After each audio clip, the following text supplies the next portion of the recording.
حرص واضح جدا، والافريقي بيهاجم عن طريق جبل اللي فيها احمد غانم سلطان. هنا انطلاقه ثانيه، محاوله خطيره جدا عرضيه في منتهى الخطوره، والهدف الاول.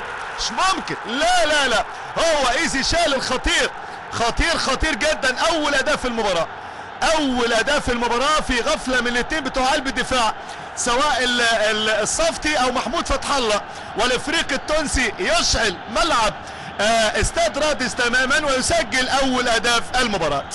ادي الهدف الاول، هدف ملعوب الحقيقه وعاملينها حلوه قوي، واللاعب ايزي شال اللاعب الخطير جدا. يعني وادي المتابعه هنا والرأسيه طبعا. شوف هنا التمركز متاخر جدا الصفتي، لا مالكش حق يا صفتي، انما شوف الكوره مركزين عن طريق جبل اسراء، وكمان احمد غانم في تمركز غريب جدا وغفله لاعبي نادي الزمالك في الخط الخلفي، ورأسيه حلوه جدا. طبعا هدف لابد نشيد به لصالح نادي الافريقي. اللاعب ايزي شال يسجل اول اهداف اللقاء.